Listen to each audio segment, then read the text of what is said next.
Well, concerns over the nation's mushrooming budget have lawmakers on both sides of the aisle looking for ways to get a deal done that will manage spending and deal with the nation's debt. The House and Senate have both passed separate fiscal plans but remain far apart on working out a lasting deal.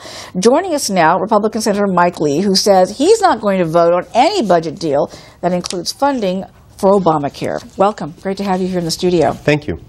Now, you say you're not going to vote for any type of appropriations bill that includes Obamacare funding at this time because you believe it's fundamentally unfair to do this at a time when you grant exemptions for a year for small businesses and not for individuals across the country.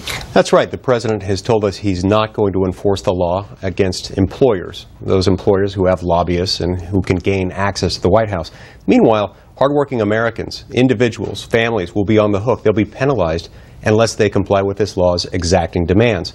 So what I'm saying is the president's telling us he's not going to implement the law completely because he's not ready, because it's too complicated. He can't. If that's the case, if he's not going to follow the law, the American people shouldn't fund it.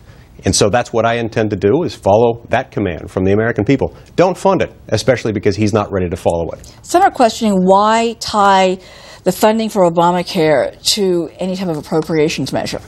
It's the one power that Congress still has and very jealously guards, is the power of the purse. And so in order to fund something, you have to go through the House and you have to go through the Senate. And what that means in our current Congress is you're going to have a lot of Republican votes.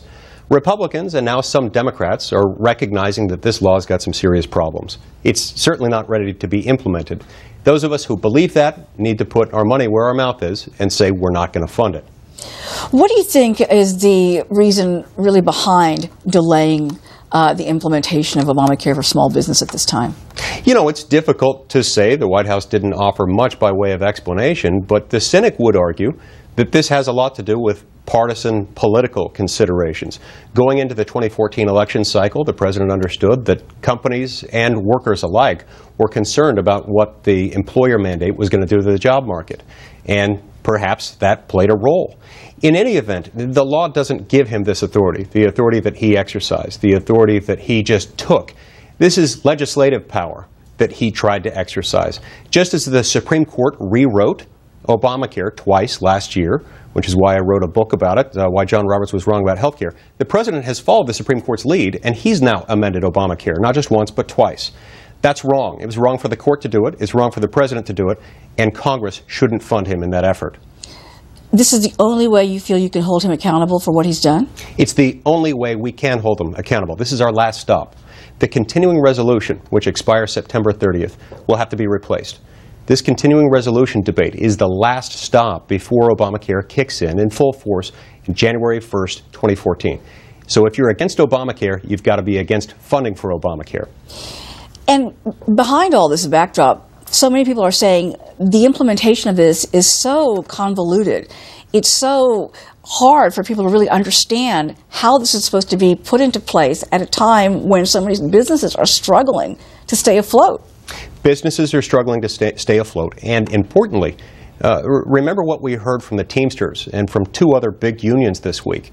They, who backed the law, are now saying, look, this is a problem. We've got broken promises from the White House. They said we'd be able to keep our own doctor if we wanted. We'd be able to keep our health insurance plan if we wanted.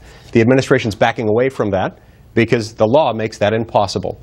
And so this is no longer simply a Republican issue or a conservative issue. This is an American issue.